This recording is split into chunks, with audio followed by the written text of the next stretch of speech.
Yes, we've all been signed at some point in our careers by major record labels. Eventually, you just meet the right people. We wanted people to know that we care about our music.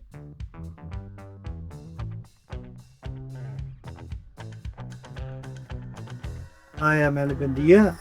I'm the co-founder and CEO of Offshore Music. Hi, I'm Audrey Janicio. I'm the general manager of Offshore Music starting 2020. Hi, I'm Pat Sarabia. I'm the A&R director and co-founder of Offshore Music. Pat and I had a band. It was called a cartel. Ellie had the idea to start a record label. There was no parang super grand plan. It was just kind of like we just put all our efforts together and find a way to make it work. Initially for our band Uppertel. Yeah, there's like a big group. It started with you, Pat, Ellie, Philip Florendo, Derek Villarino, Anton Bengson, and Jay Ortega. Diba? That was like the original lineup of the co-founders. And um they all had specialties. Like si Anton was the lawyer. So obviously siya yung parang business guy. Philip was also and Philip and Derek were also vinyl collectors and music fans, audiophiles. So and the other one was a musician. So that's how it started. It's like just a collection of people who had different skill sets. Because for one thing, as artists, and we just thought it was about time, and we also felt that we had something to contribute. Back in the day, during the 90s, the goal really was to get signed. There was no other way. We wanted to release our own music and to basically be independent artists compared to what I've personally experienced before, where I was signed to major labels through 30 years of my career to the independent scene and help out other artists like us. It's really tough back in the day because, again, there was no digital platform or streaming or anything like that. So you really had to work hard and really get the attention of not just a fan base, but also the record companies. Definitely no way of distributing your music other than through a record label, be it a small indie label or the big ones like BMG, where my first band, The Razorheads, was signed to. I really started sa parang underground like music scene. So I didn't get my first start sa music sa mga like being signed and major record labels. But I was in a bunch of like parang art art rock bands back then, and we would do everything on our own talaga, DIY talaga. Like we'll save all the money like from the gate share, and then we'll print our own shirts. We'll make our own CDs. I would burn all of those CDs, like lahat ng sticker. And then we'll like print all the ano, we did everything ourselves talaga. Actually, meron akong copy nun yung Jam Bungle. Yeah, Yeah, na handwritten. Handwritten pa Yeah. yung cover ng album. Tapos sobrang walang colors, ballpen. Yeah. So, yun, from super DIY aesthetic, I guess, or actually, hindi din siya aesthetic eh. Wala nang choice eh. And then, yun nga, then, as I wanted to, like, expand my playing, then I would session for more established groups who were signed to major labels. And then, parang it's like, oh, this is cool. Like, I like this. Like, but parang alagang-alaga sila.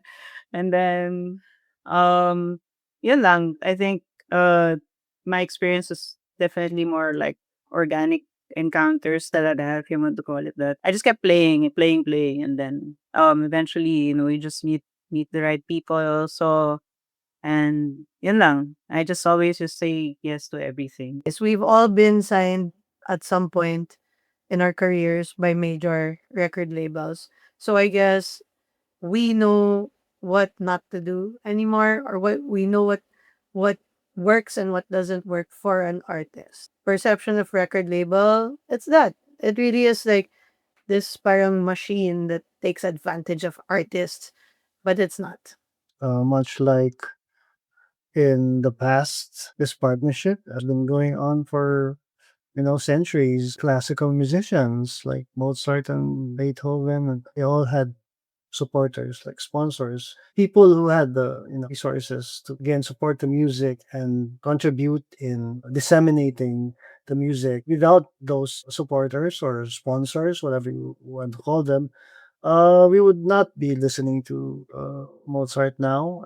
He would be probably still unknown. And no man is an island, and no artist is an island. And I've always accepted that as being part of the grand scheme of things. And I don't consider them evil or an enemy at all. It really depends on how you navigate your partnership with them. Yeah, I've always also viewed labels as people who can help you grow your music if that's what you want. Some artists are okay with just the parang expression of it, and you don't need to join a label. But for those that want to reach a wider audience, there's a parang uh, parang calculated risk with joining a label. And it's really up to the artist if they feel it's worth it. Labels are not golden ticket or fast track to success, but it's a support system for the artists to, go places na they can't go on their own. I guess ako, I come from a weird setup kasi the band I was in, General Luna, we were literally signed after one gig. So our experience of not having a label was almost nothing. Pero we did feel the difference when we were signed. Back then we were with Warner Music, and it was great. I would consider that one of my most fond memories as a musician because I met so many people. I learned the business, which is why I might know now how to run the label because I learned also from them, like Sir Neil, Miss Flary, um, a bunch of people that we worked with who are still in the majors, not in Warner, but different. And I still see them, but now in a capacity of like colleagues, ganun. Um, as an artist, it was great. I learned so much. I experienced what a tour was like. I experienced endorsements. I had some money at that young age.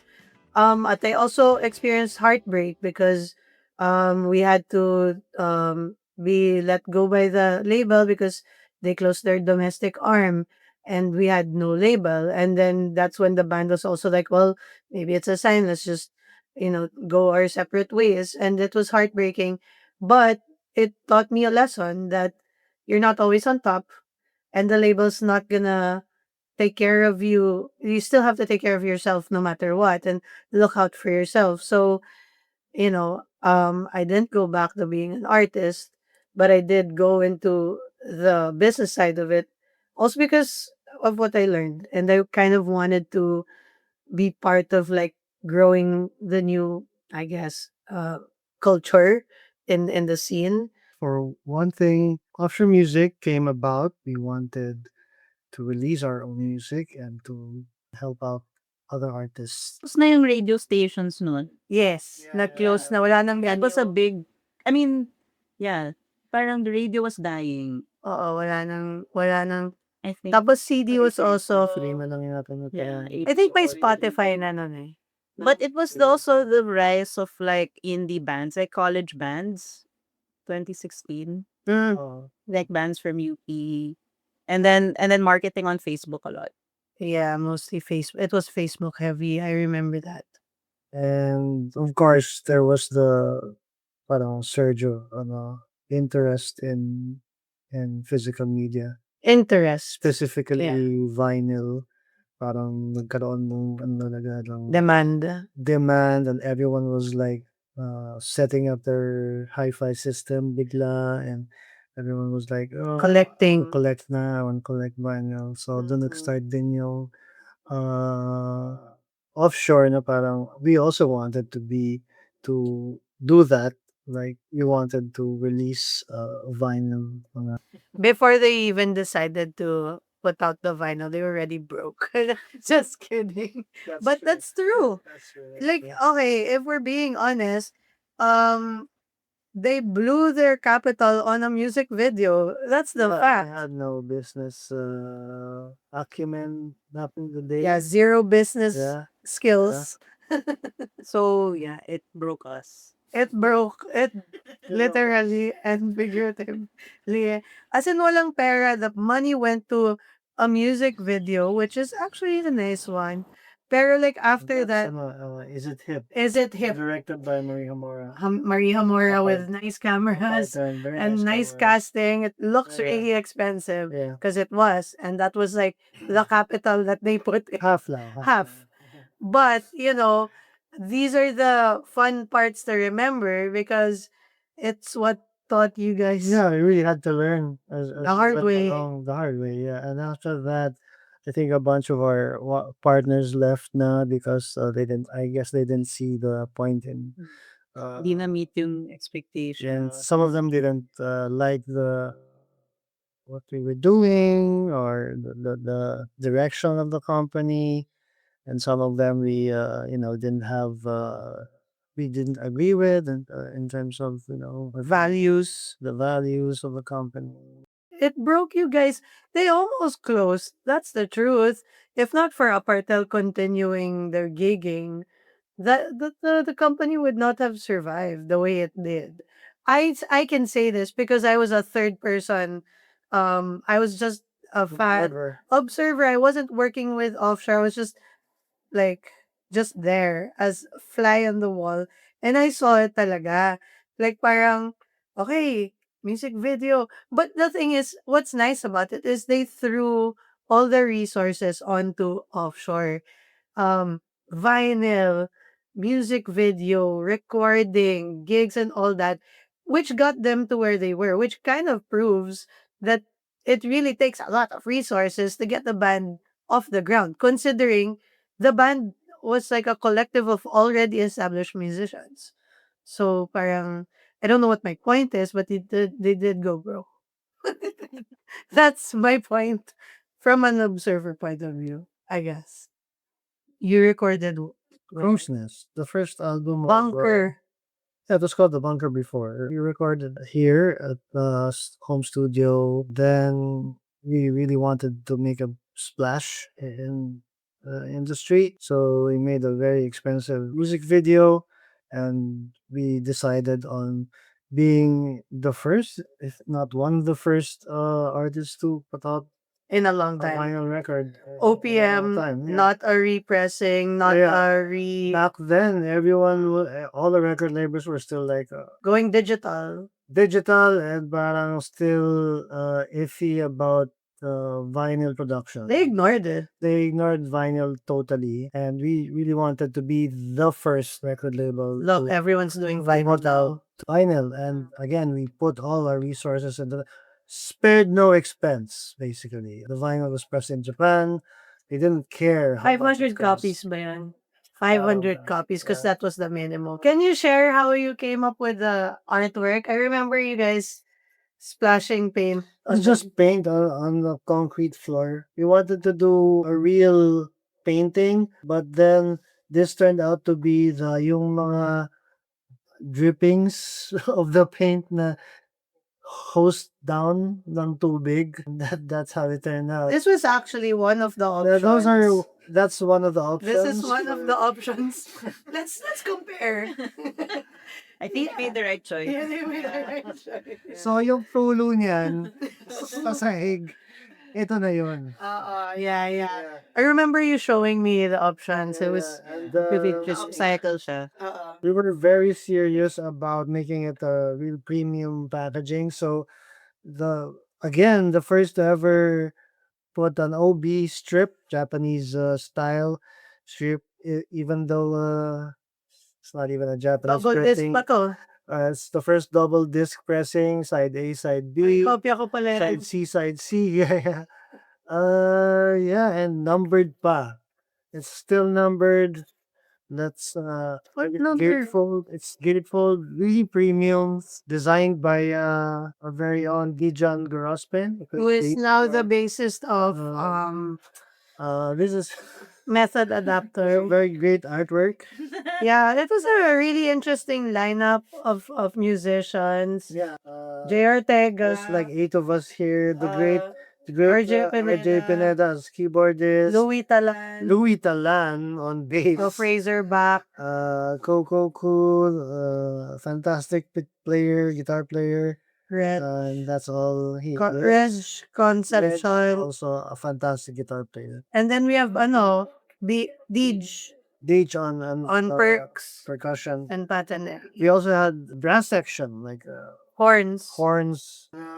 We were partners with Derek, who is True Blue Audiophile, as well as Philip Florendo, who are still currently who are partners. very, very, very serious audiophiles, and led the project, all the details. He got us all into it talaga. Yeah, silang dalawa yung talagang hardcore vinyl heads. Going physical and vinyl is we wanted people to know that we care about our music and how it's distributed and how it's consumed and how it's listened to. Maybe 10, 20 years from now, look back and be like, oh yeah, we did. Like it's right there, it's tangible.